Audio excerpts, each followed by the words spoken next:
अस्सलाम वालेकुम। तो कैसे हैं हम सभी लोग? उम्मीद करता हूँ सभी लोग ठीक ही होंगे। सो गाइस, आज का जो हमारा टॉपिक होने वाला है उसके ऊपर मैं काफ़ी दिनों से सोच रहा था कि किसी दिन बात की जाए।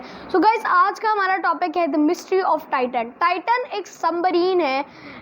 मैं पहले आपको शुरू से स्टोरी सुनाता हूँ। 18 जून 2023 पाँच लोग एक सबमर्सिबल में बैठकर जो है टाइटैनिक के रैक को देखने जा रहे थे। ये सफ़र उन्होंने शुरू किया था 9:30 AM 9 बजे सुबह के 9:30 बजे वो जो है पानी में जो है लॉन्च की जाती है वो सबमर्सिबल और वो नीचे जाती है और तकरीबन 2 घंटे का उन्हें टाइम लगेगा टाइटैनिक के रैक तक पहुंचने के लिए। लेकिन 11:30 पर जो है 11:15 पर जो है टाइटन हर 15 मिनट के उस पर जो है 15 मिनट का डिस्टेंस क्लियर करने के बाद वो ऊपर वाला जो जहाज़ है उसे सिग्नल भेजता है। ऐसे सिग्नल भेजता है कि हम अभी इतना नीचे आ गए, हम इतना नीचे आ गए, हम इतना नीचे आ गए। हमारे केस में ये जहाज़ था polar Prince.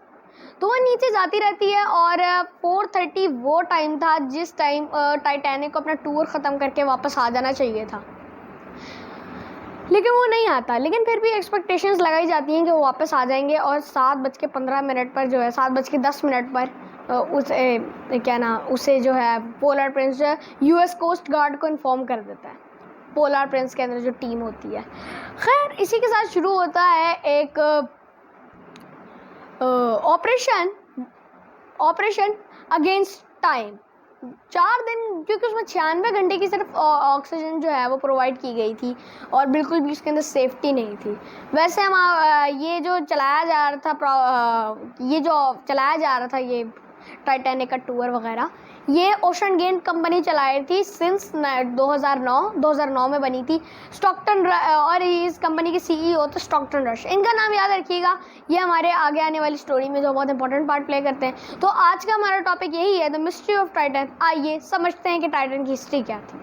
As debris from the Titan has been brought to the surface from the ocean floor. The debris is consistent with the catastrophic loss of the pressure chamber.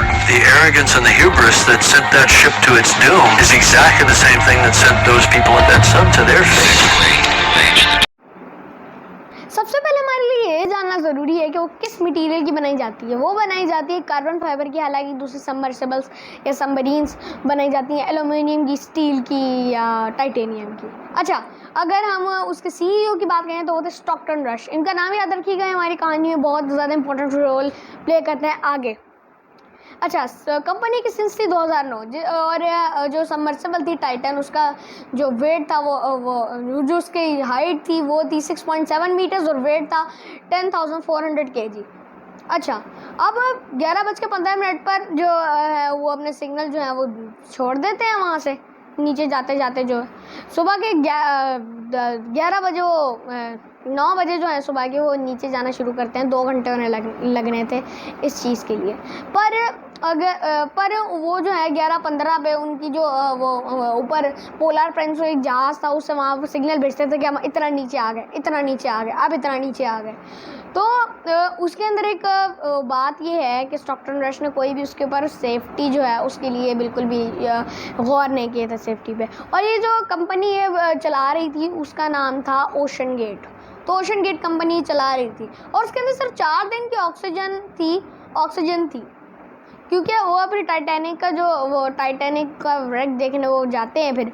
और उसके बाद जो 7:10 पे US कोस्ट गार्ड को वो जो है inform कर देते हैं जो पोलर प्रिंस के अंदर जो टीम होती है, क्योंकि वो अभी तक वापस नहीं आए थे। हालांकि उन्हें 4 बजे ही 4:30 पे अपना टूर ख़त्म करके आ जाना चाहिए था, लेकिन वो नहीं आए। अच्छा, अब और उन्होंने इतना वेट क्यों किया उनके लिए? क्योंकि अगर वो बाई चांस कहीं फंस भी जाती है तो थोड़ा सा टाइम लगेगा, पर वो इधर उधर करके जो है उसे जो निकाल सकते हैं। या अगर उन्हें ऊपर आना है तो बस बैलेंस को रिमूव करेंगे, जो जैसे बैलेंस उसके नीचे जो है वो लगे होते हैं। अपने आप में सिर्फ हैवी वज़न होता है और कुछ नहीं होता। उसके बाद एक ऑपरेशन चलाया जाता है द रेस ऑफ टाइम, 4 दिन की ऑक्सीजन सप्लाई मैंने आपको बताया कि उसके अंदर थी सिर्फ, क्योंकि अगर ऊपर भी आ जाए तो उसे अंदर से खोलने का कोई तरीका नहीं था, उसे बाहर से ही खोलना था, क्योंकि अंदर से अगर वो नहीं खोलते तो फिर भी, क्योंकि वो घुटन वाला एरिया था, बिल्कुल वो बंद जगह थी, क्योंकि उन्हें पानी के अंदर जाना था। वैसे अगर हम अभी हिस्ट्री की बात करें ये सबमर्सिबल सबमरीन की, सबमरीन में पहले यूज़ होते थे पत्थर और सैंड बैग्स बैलेंस के तौर पर, वेट के तौर पर। जैसे मैंने आपको बताया कि ये बस बैलेंस जो है, मैं अभी आपको बताता हूँ कि जब उन्होंने इतना वेट क्यों किया, क्योंकि जब वो अगर कहीं पे फंस भी जाती वो आगे पीछे अपने आप को करके ऊपर जा सकते थे, या अगर उन्हें ऊपर आना होता था या वो नहीं आ सकते तो वो बैलेंस को रिमूव करते थे। बैलेंस अपने आप में सिर्फ एक हावी वजन होते हैं, सैंड बैग्स और पत्थरों का इस्तेमाल किया जाता था पुराने दौर की सबमर्सिबल्स या सबमरीन्स को जो है नीचे करने के लिए, पानी के अंदर भेजने के लिए। लेकिन अब ये लोग पानी का इस्तेमाल करते हैं।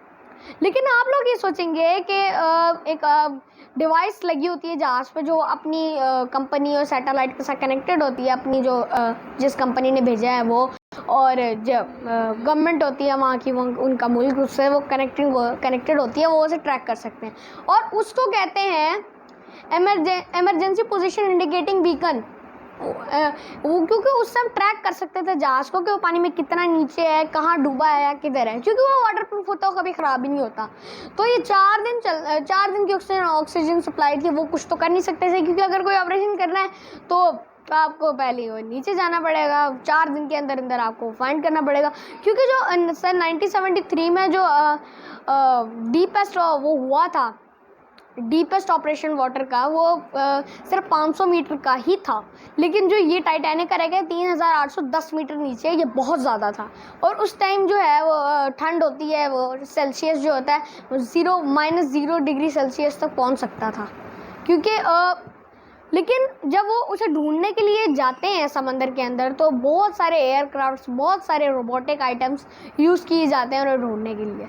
लेकिन एक दिन जो है कैनेडियन जो रोबोट होता है, वो एक बैंगिंग नॉइसेस सुनता है, वो एक बैंगिंग नॉइसेस सुनता है, और ऐसा लगता है कि टाइटन जो है वो यहीं पे फंसी हुई है। वो नीचे जाते हैं लेकिन उन्हें कुछ नहीं मिलता। कुछ दिनों के बाद सेम डे प्रेस कॉन्फ्रेंस में वो बताते हैं कि यूएस कोस्ट गार्ड के हमने जो उन्हें देखा था वो बैंगिंग नॉइसेस, उसका टाइटन से जो है कोई भी रिलेशन नहीं है। इसका मतलब कि अभी वो गुम है।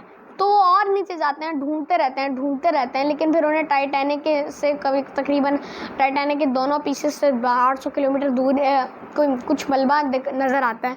वो आके जब नीचे देखते हैं तो कुछ भी नहीं होता, वो सिर्फ टाइटैनिक के जो छोटे छोटे पीसेस उन्होंने लगाए होते हैं, ये उस टाइप के जो हैं वो थे। तो ये साफ सबूत था कि वो पानी के अंदर इम्प्लोड हो गई है।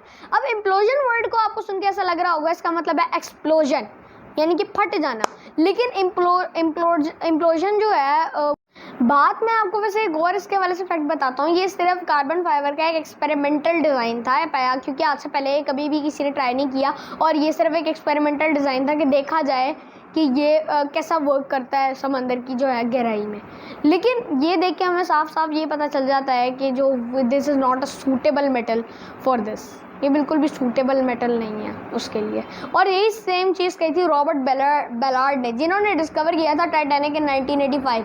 तो स्टॉकटन रश को भी जो है बहुत ज़्यादा क्रिटिसाइज़ किया जाता है लोगों की तरफ से कि तुमने ऐसा क्यों किया,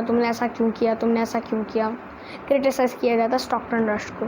लेकिन स्टॉकटन रश, एक फैक्ट है कि स्टॉकटन रश खुद उनके साथ गए थे। और एक और फैक्ट भी है कि वो गेम कंट्रोलर से जो है वो कंट्रोल होता था पूरा का पूरा टाइटेनियम। तो उनके जो पायलट थे वो वही थे, स्टॉकटन रश। और फिर एक और उनका भी नाम आ जाता है हिस्ट्री में, वो इन्वेंटर्स जो अपने ही इन्वेंशन की वजह से मारे गए। यहीं पे करते हैं वीडियो का एंड। अगर आपको वीडियो अच्छी लगी हो तो please subscribe my channel, support me for my YouTube journey. अल्लाह हाफिज़।